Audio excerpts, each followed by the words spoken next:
Hello everyone, आप सभी लोगों का बोध युक्ति क्लासेस में स्वागत है। जैसा कि हम लोग पहले युक्ति या इस क्लासेस पर आप लोगों को सब कुछ दिया करते थे, कुछ टेक्निकल इश्यू के कारण हम लोग शिफ्ट हुए इस और साथ ही साथ बोध युक्ति फाउंडेशन जो एनजीओ है वो ओपन इसी नाम से हुआ था, जिसके कारण हम लोग सारे प्लेटफॉर्म बोध युक्ति के नाम से ही चला रहे हैं। तो चलिए शुरुआत करते हैं। यह पहला वीडियो होगा जिस पर मैं लाइव आकर आप लोगों की चीज़ों को कवर कर रहा हूं।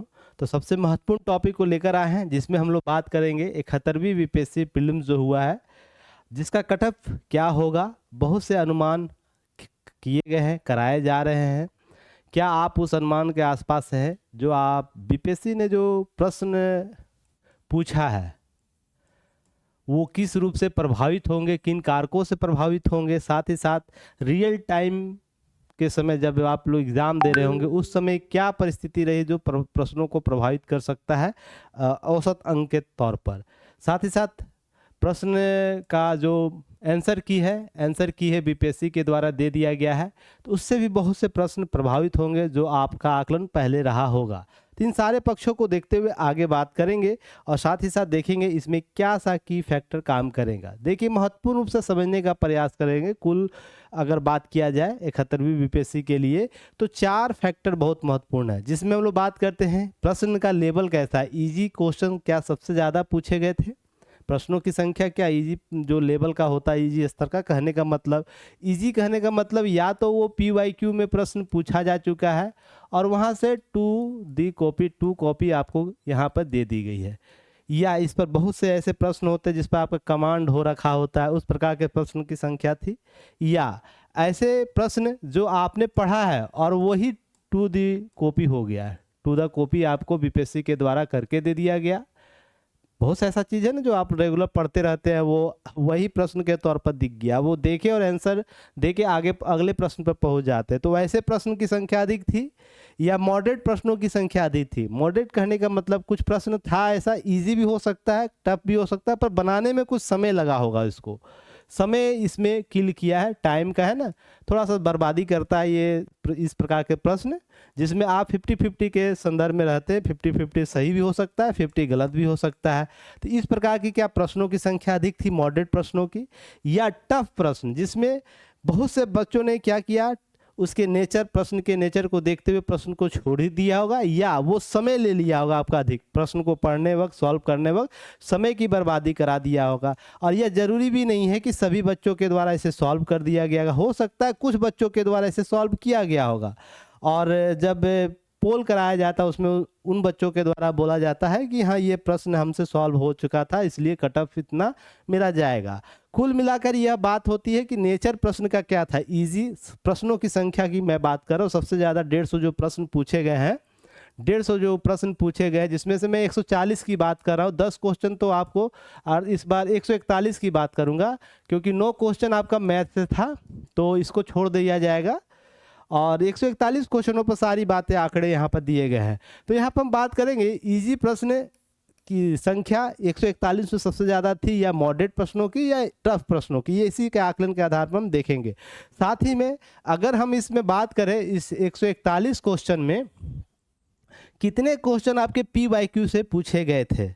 अगर पीवाईक्यू की बात करें तो 2 प्रकार के पीवाईक्यू, एक पीवाईक्यू जो बीपीएससी के एग्जाम में जो प्रश्न पहले पूछे जा चुके हैं, और एक घटना चक्र बुक जो रहती है, घटना चक्र, जिसमें सभी स्टेट पीसीएस कॉम्पिटिटिव एग्जाम के प्रश्न होते हैं, उससे टैली किए हुए प्रश्न। तो इसकी संख्या कितनी है, तो कुल मिलाकर इन 4 आकलनों के आधार पर हम सारी चीज़ों को समझने का प्रयास करेंगे। और मैं अनुमान के आधार पर बातें नहीं कर रहा हूँ। यह जो बीपीएससी का पेपर कह रहा है, 71वीं बीपीएससी का जो पेपर कह रहा है, प्रश्नों का नेचर जो है, जिस प्रकार से और किस प्रकार से वो टैली किया है विभिन्न जगह, उसके आधार पर मैं बात करूँगा। यह नहीं कि पोल के आधार पर ही केवल सारी बातें की कर दी जा रही है, ठीक है ना। तो इसे समझने का प्रयास कीजिएगा आंकड़ों के आधार पर। क्वेश्चन संख्या देखिए, यह सीरीज एफ है, मेरे पास यही अवेलेबल था, तो सीरीज जो एफ है आपके बुकलेट का, उससे सारे आंकड़े को लिया गया है। तो अगर आपके पास वो बुकलेट है तो आप एफ नंबर सीरीज का निकालिए और मिलाइएगा, जिसमें देखिए यह क्वेश्चन जो है इजी क्वेश्चन जो देखते ही प्रश्न सॉल्व हो जाएंगे, या इस प्रकार के प्रश्न है जो पीवाईक्यू में बार बार रिवीजन देखने को मिला होगा। वो हम बीपीएससी की बात कर लें या घटना चक्र में विभिन्न पीसीएस विभिन्न कॉम्पिटिटिव एग्जाम में पूछे जाने वाले प्रश्नों के तौर पर बात कर ले, तो यह प्रश्न देखते ही आपको, जिसकी कुल संख्या 44 थी, इस तरीके से प्रश्न जो था, जो आपको देखने को मिला होगा 44 प्रश्न, जो आप या तो पढ़े होंगे, कुछ प्रश्न इसमें करंट के भी है, ध्यान रखिएगा करंट के भी कुछ प्रश्न है, जिसमें आपको देखते ही जो आपने पढ़ा होगा, बार बार रिवीजन किया होगा, जैसे आपको रोम पेरिस वाला प्रश्न था, इस तरीके से जो प्रश्न देखते ही प्रश्न, मधुबनी वाला प्रश्न था, कहाँ हुआ था पंचायती राज, ये सब बहुत टॉप स्टार क्वेश्चन कराया हुआ था, ये प्रश्न पूछेगा तो पूछेगा ही। तो ये इस प्रकार के प्रश्न जो वन लाइनर टाइप के प्रश्न होते हैं, जो देखते ही प्रश्न सॉल्व हो जाएंगे, तो इस प्रकार के प्रश्न आपको 54 प्रश्न थे। और कुल प्रश्नों संख्या अगर हम बात करें 2, 6, 7, 8, 9, 10, 11 इसी तरीके से बढ़ते बढ़ते हम लोग 149 तक पहुँचे। बीच में बहुत सी संख्या नहीं दिख रही होगी, वो मॉडरेट में है या तो टफ में है। तो इजी प्रश्नों की संख्या की अगर बात करें, मेरे स्तर पर मेरे जो स्टूडेंट मेरे स्टूडेंट जिनको मैंने गाइड किया, उनके रिव्यू के आधार पर अगर बात कर लो, या स्वयं मेरे स्तर पर मैं जिस कॉपी को देखा हूँ, उस क्वेश्चन को देखने के बाद यह बात की जा रही है। अब दूसरा लेवल है मॉडरेट क्वेश्चन। मॉडरेट क्वेश्चन कहने का मतलब क्वेश्चन वैसे होते हैं, हो सकता है बहुत से बच्चों के लिए ये क्वेश्चन ईजी होगा, ठीक है ना, आसान होगा, यह प्रश्न बहुत आसान होगा, हो सकता है बहुत से बच्चों के लिए बहुत ही टफ होगा, यह अनुमान नहीं है। पर एक औसत बच्चे की बात मैं कर रहा हूं, जो औसत अभ्यर्थी की बात कर रहा हूँ या बच्चे की बात कर रहा हूँ, जो इस प्रकार की प्रवृत्ति में रहता है कि हाँ, इस प्रकार के प्रश्न मुझसे सॉल्व हो जाने चाहिए थे। अब मैं जो इजी प्रश्न की बात कर रहा हूँ, अब मॉडरेट प्रश्नों में अगर देखें तो कुल यह 61 प्रश्न ऐसे थे, तो आपको ये मॉडरेट प्रकार के थे जिसमें समय की जरूरत थी। हाँ, प्रश्न देखने के बाद अगर मान लीजिए हम इजी क्वेश्चन को बनाने को बात करें, आसान प्रश्नों में हम बात करें, आसान प्रश्नों को प्रति प्रश्न हम मान लीजिए आपको 20 से 30 सेकेंड लग रहा है, मान के चलिए एक औसत हम मान ले, तो इस प्रकार के मॉडरेट प्रश्न में, सेकेंड वाले लेवल प्रश्न में आपको कम से कम 40 से 50 या 60 भी हो सकता है सेकेंड औसतन ले रहा होगा। तो इस प्रकार के प्रश्नों को थोड़ा सा समय लगता है, तो ये मॉडरेट श्रेणी में हम लोग इसको कवर अप करते हैं कि हाँ, मॉडरेट प्रकार का समय ले रहा है, तो समय की बर्बादी ये करेगा, तो आपको कुल जो प्रश्नों के सॉल्व करने का जो रेशियो है उस पर भी प्रभाव डालेगा। तो इतने प्रश्न ऐसे थे जो आपको 61 प्रश्न जो मॉडरेट श्रेणी के थे। कुल मिलाकर जो बात की जा रही है ना, टफ प्रश्न आए हुए थे, तो उसकी संख्या कितनी थी? उसकी संख्या मात्र 26 थी। अब यह प्रश्न जाके आप मिलाइएगा जरूर, 5, 22, 23, 26, 28, 52, 53, 54, 56, 67, 68 इस तरीके से 146 तक जाइएगा। मात्र आपको 26 क्वेश्चन ऐसे मिलेंगे जो ये कहा जा सकता है बिल्कुल कि जिस पर हाँ, प्रश्न को समझने की जरूरत है, प्रश्न में डीप हमको क्या है, नॉलेज की जरूरत है, और साथ ही साथ हमको थोड़ा सा इस पर और भी समय देने की आवश्यकता हो जाती। तो इस प्रकार के 26 प्रश्न जो हर साल इस प्रकार के प्रश्न पूछे जाते हैं बीपीएससी के द्वारा। तो कुल मिलाकर अगर मेरे द्वारा बात की जाए कुल प्रश्नों के आंकड़ों के आधार पर, तो देखिए प्रश्न की प्रकृति के आधार पर, प्रश्न जिस प्रकार से पूछे गए हैं, प्रश्न पूछने की प्रकृति की मैं बात करूं तो ध्यान रखिएगा, यह इजी टू मॉडरेट है, ठीक है ना, इजी टू मॉडरेट है। पर यहाँ समस्या यहाँ एक आ गई कि यह प्रश्न क्या एक्चुअल में रियल टाइम पर यह इजी टू मॉडरेट रहा है? नहीं, बिल्कुल यह नहीं रहा। यह क्या हो गया, मॉडरेट टू टफ चला गया है, मॉडरेट टू टफ में स्थिति में चला गया, क्योंकि इसकी संख्या जब ज़्यादा हो जाती है, जब इसकी संख्या मॉडरेट प्रश्नों की संख्या ज़्यादा हो जाती है, तो ऑटोमेटिक यह समय ज़्यादा लिया होगा। अगर प्रति क्वेश्चन हम 1 सेकेंड होल्ड कीजिएगा, चलिए, अगर हम प्रति सेकेंड की बात कर ले, प्रति सेकेंड क्वेश्चन की हम बात कर ले, अगर 3 से 5 सेकेंड या ज़्यादा ले रहा होगा, तो सीधा सीधा मान के चलिए 61 गुना 3 कर दीजिए, तो आपको कुल प्रश्नों पर प्रभावित कर देता है यह।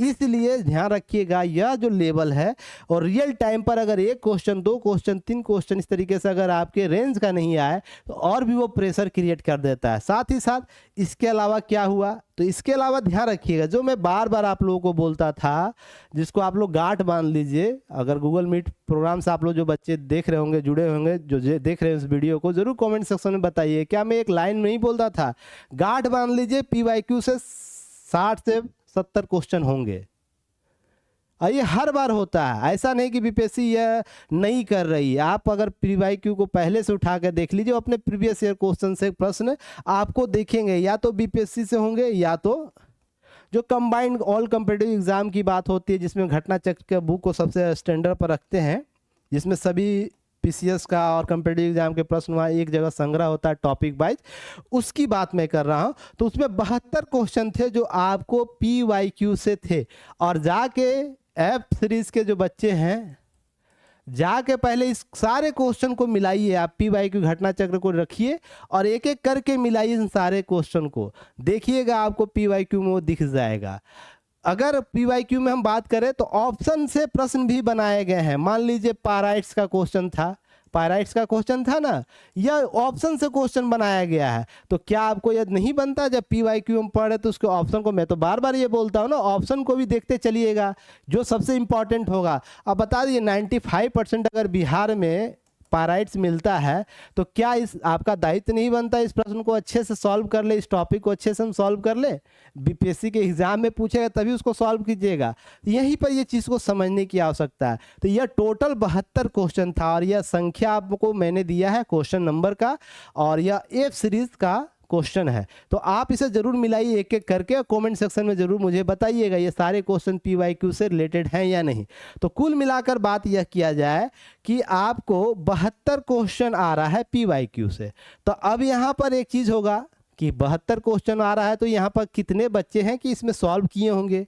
तो यहाँ पर ध्यान रखिएगा, सॉल्व करने की बात करूँ मैं, यहाँ कारक बहुत प्रभावित होते हैं, जिसमें अगर किसी का करंट अफेयर्स स्थिति खराब होती है तो यह संख्या जो है दिखता है ना आपको, वो कहीं ना कहीं और भी एरर इसमें होने लगता है, क्योंकि सभी बच्चे सबसे ज़्यादा फोकस करंट अफेयर्स पर, करंट अफेयर्स के टॉपिक को कवर करने में लगाते हैं। आप सभी लोग इसको महसूस कर रहे होंगे।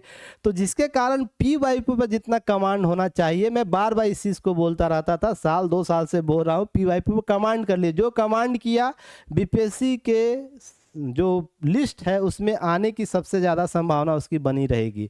और इसी के आधार पर तो ध्यान रखिएगा, करंट अफेयर्स की स्थिति ने इसके प्रश्नों की सॉल्व करने का प्रतिशतता जो होता है, एवरेज होता है, या एक्यूरेसी हम कहें, उसको कम किया होगा। तो जिसके कारण यहाँ पर अगर कोई बच्चा 72 में से अगर 55 से 60 अगर सही करके आया होगा ना, 55 से 60 सही करके आया होगा, उसका भी रिजल्ट आने की संभावना लगभग तय ही मानिए। क्योंकि अगर इससे ऊपर है तो श्योर ही रहेगा, पर 55 + 60 के आसपास होगा। और अन टॉपिक की बात करो जिसमें औसतन वो लेकर आया होगा। तो यहाँ पर कुल मिलाकर बात यह हो रही है कुल। अब इसके बाद हम बात करेंगे तो रियल टाइम पर क्या इफेक्ट डाला होगा।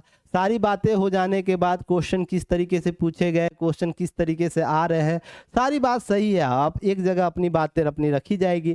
पर ध्यान रखिएगा रियल टाइम पर इफेक्ट क्या दिया। तो रियल टाइम पर 3 बातें सबसे इंपॉर्टेंट रही कि सभी अभ्यर्थियों क्या हुआ, परेशान रहे हैं। वो हो सकता है ऑप्शन डी को लेकर परेशान रहे हों, करंट अफेयर्स को लेकर परेशान रहे हों, या प्रश्न के नेचर में बात करें कि जो डाटा दिया गया था, डाटा जो दिया गया था इकोनॉमिक्स करंट में, करंट की बात करें, इकोनॉमिक्स करंट की बात कर ले, पूरा इकोनॉमी इस बार करंट ही था। तो इस तरीके से जो डाटा दिया गया था, फिर बिहार में कुछ क्वेश्चन पूछे गए थे, वो भी डाटा बेस्ड क्वेश्चन था।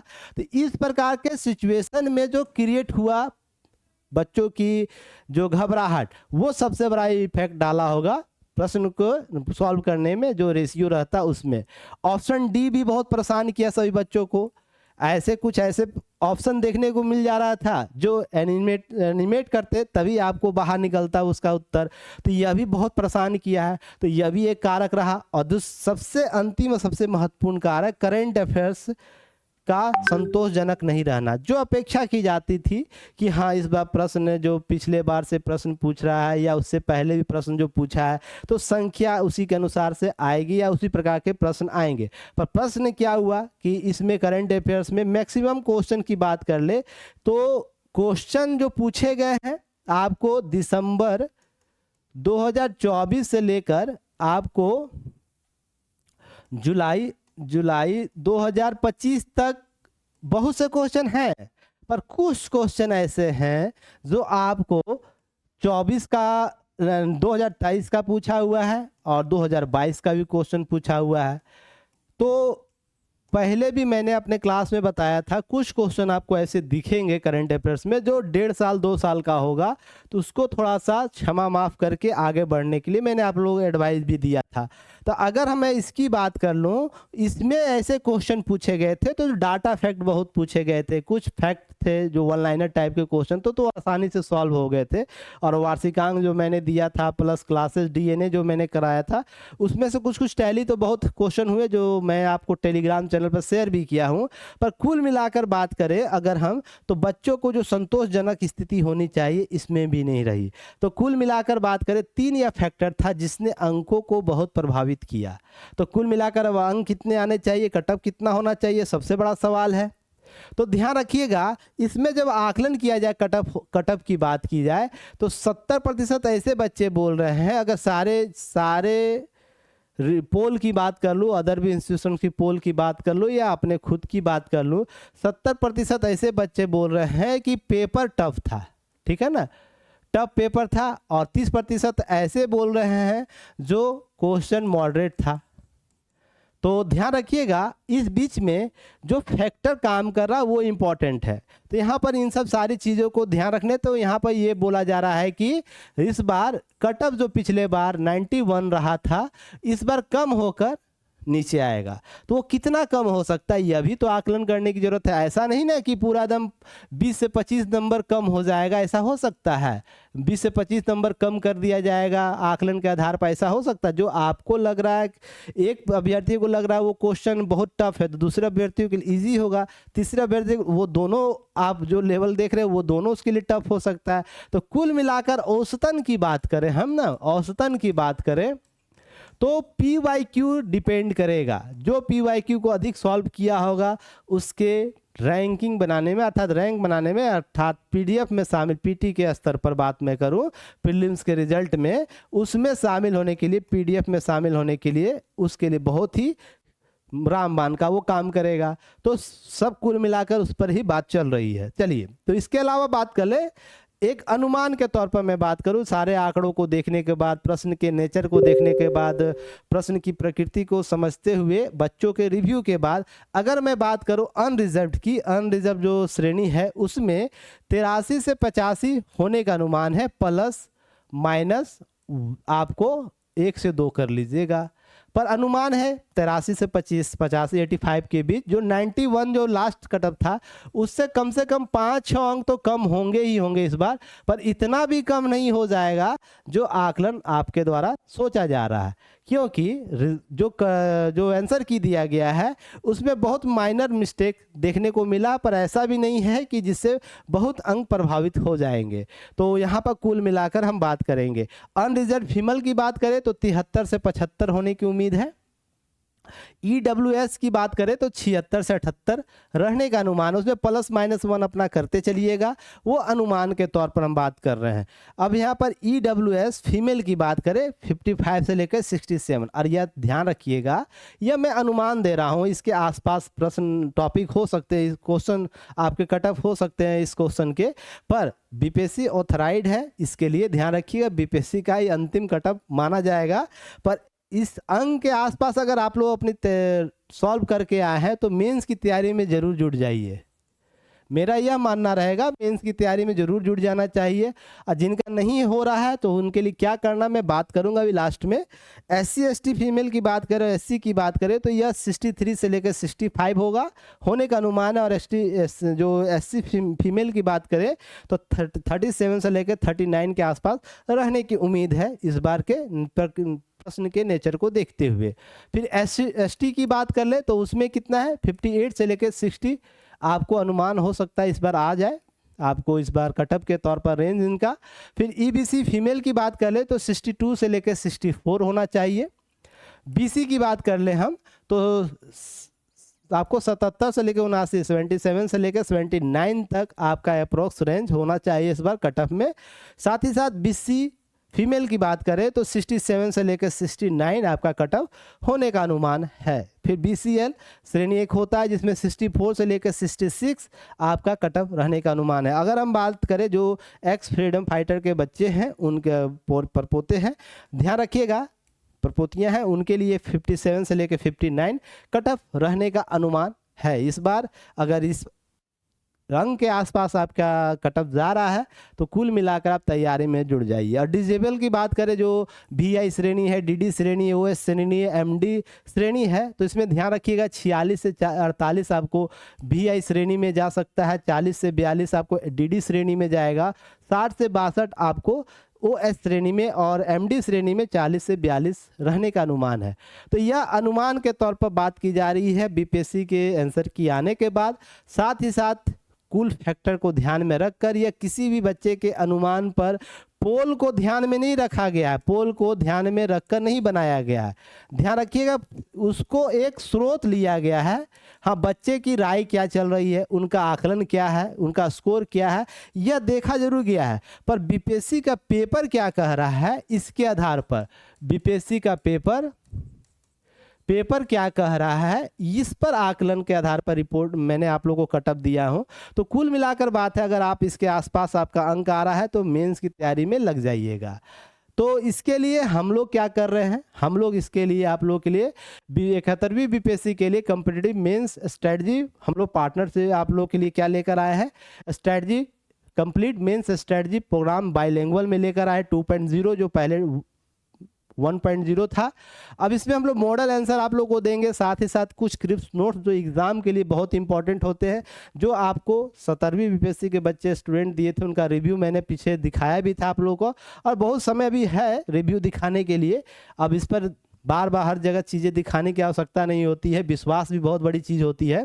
फिर स्पेशल आपको फोकस ऑन DI कोर्स के करंट पर हम लोग करेंगे, जो हम लोग का फोकस रहता है हमेशा। हमारी टीम क्या करेगी, लाइव आप लोग को क्या कराएगी, टेस्ट कराती है DI और करंट पर, ताकि लाइव ही आप लोग ऑनलाइन गूगल मीट पर टेस्ट दीजिए, अपने सामने रखिए सारे क्वेश्चन को, ताकि कोई भी गलती हो हम लोग वहाँ पर पकड़ लें, ठीक है ना।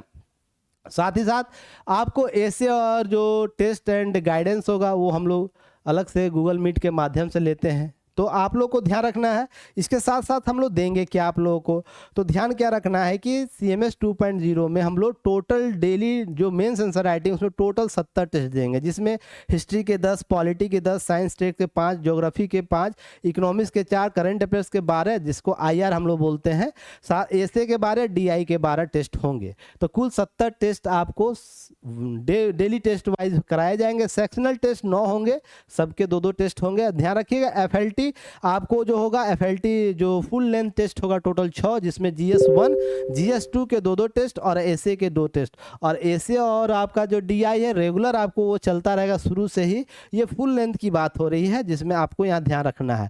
अब इसके अलावा क्या होगा कि हम फ्यूचर क्या देंगे, अकॉर्डिंग टू आपको लेटेस्ट पैटर्न हम लोग अवेलेबल कराएंगे। रीज़न उसके पीछे है कि जो 17वीं BPSC हुआ था ना, तो वहाँ पर रियल टाइम पर बच्चे को क्या हुआ था, प्रॉब्लम हुआ था। हालांकि जो बच्चे हमारे गूगल मीट प्रोग्राम से जुड़े हुए थे उनको पहले ही मैंने आगाह कर रखा था कि आपको क्या करना है, तो बहुत से बच्चों ने अपनी कमर कस के सारे आंसर को देकर आए थे। फिर पर्सनल गाइडेंस बाय एक्सपर्ट होंगे, जिसमें मैं शामिल रहूँगा और हमारी टीम भी शामिल रहेंगी, तो इसके आधार पर आपको रियल टाइम पर सारी चीज़ें सॉल्व कराएंगे। ठीक, साथ ही साथ गाइडेंस ऑन जो पर्सनालिटी एंड प्रेजेंटेशन और टाइम मैनेजमेंट, जिस प्रश्न को किस प्रकार से प्रेजेंट करना है उत्तर में, साथ ही साथ उसका प्रारूप कैसे तैयार करना है, भूमिका और निष्कर्ष किस रूप से जोड़ना है, इन सारे चीज़ों को हम लोग सिखाने का प्रयास करते हैं आपको सारे। और guidance through the Google Meet, जो भी गाइडेंस दिया जाता है गूगल मीट के माध्यम से 2 वे कम्युनिकेशन सामने रख कर दिया जाता है। कोई भी क्यूरी हो तो उसकी समस्या वहीं सॉल्व की जाती है। क्रिप्स नोट्स और कोर टॉपिक, ऐसे कोटेशन और करंट डाटा आप लोगों को अवेलेबल कराया जाता है। तो जो पुराने बच्चे कमेंट करके बता सकते हैं सारी सुविधाएं आप लोगों को लास्ट ईयर मिली थी या नहीं मिली थी, ताकि हमारे नए बच्चे जो होंगे, नए अभ्यर्थी होंगे, उनको समझने में आसान होगा कि जो हम लोग बोलते हैं वो करते हैं, वो उस तरीके का चीज़ आपको देते हैं जो रियल टाइम पर आप एग्जाम में बेहतर करके आ पाए। सफलता के लिए केवल प्रयास नहीं, नहीं जरूरी, सफलता के लिए केवल प्रयास जरूरी नहीं, रास्ते साफ नज़र आने चाहिए। मेरा यह मानना है कि अगर आप बीपीएससी की बात करें कि बीपीएससी अगर प्रीलिम्स दे रहे हैं, प्रीलिम्स दे रहे तो आपको पता होना चाहिए मुझे 91 का कटअप है इस साल, तो हमको इससे +10 होना चाहिए था। तो ये साफ हमारा रास्ता है। ऐसे ही बीपीएससी मेंस की बात करें तो हमको पता होना चाहिए मेरे कटअप कितना है, उसके बाद हमारे उसके आसपास के जो इकोसिस्टम उसको कैसे हम कंट्रोल करें ताकि हम उस कटअप को पार कर पाए, उससे प्लस में हम रहें कम से कम 50-60 नंबर, तो मेरा क्या है सिलेक्शन होने के चांसेस ज़्यादा है। तो इस तरीके से हम लोग काम करते हैं। साथ ही साथ टाइम मैनेजमेंट को हम बेहतर करने का प्रयास करें। सबसे बड़ी समस्या होती है अभ्यर्थियों का मेंस में लिखने के दौरान, प्रश्नों की संख्या बढ़ गई है तो क्या होता है कि प्रश्न समय पर सही उत्तर लेखन के साथ समाप्त नहीं हो पाता। तो इस मैनेजमेंट को हम लोग सिखाने का प्रयास करते हैं। साथ ही साथ टारगेट योर गोल को प्राप्त करने के लिए किस प्रकार के नोट्स और किस प्रकार के थीम को लेकर चलने की ज़रूरत है, किस प्रकार का स्ट्रेटजी को लेकर चलने की ज़रूरत है, उसको हम लोग यहाँ सिखाते हैं। साथ ही साथ रिजल्ट ओरिएंट स्ट्रेटजी पर ही केवल बात की जाती है, कोई आलतू फालतू बकवास की बात नहीं। अभी मेरी पूरे वीडियो में आप देखेंगे केवल मैं काम की बात कर रहा हूँ, या पूरे मेरे यूट्यूब पर वीडियो जाके देखिए युक्ति आई, उस पर किसी भी सिंगल वीडियो में आप नहीं निकाल सकते हैं मैं इधर उधर की बात कर रहा हूँ, केवल सब्जेक्ट पर बना रहता हूं और यही मेरा स्ट्रेंथ है, यही मुझे सिलेक्शन दिलाते हैं अभ्यर्थियों को। तो मैं उम्मीद करता हूं इन सारी चीज़ों को समझते हुए आप आगे बढ़िएगा। और नए अभ्यर्थियों को क्या करना है, कुछ नहीं करना है, केवल अपने खुद को रिवाइज कराना है। कि आपको क्या करना अभी है कि आपको पहले आकलन करना है, अपना आकलन करना है क्या कि प्रीलिम्स जो हुआ हमारा छूटा, क्यों छूटा, किन कारणों से छूट रहा है, या मुझे कम अंक आया किस कारणों से आया, क्या मेरा PYQ कमांड नहीं था। पहला प्रश्न तो ये सबसे पहले इसको ढूंढिए आप लोग। बार बार कहने के बाद भी अगर नहीं कर रहे हैं तो यह आपकी गलती है और इसको करने की ज़रूरत है, अगर कोई आपको सीनियर बोल रहा है तो। दूसरा, क्वेश्चन जो आया है, प्रश्न आया है इजी, मॉडरेट और टफ, किन सेक्शन में आपका प्रश्न छूटा है।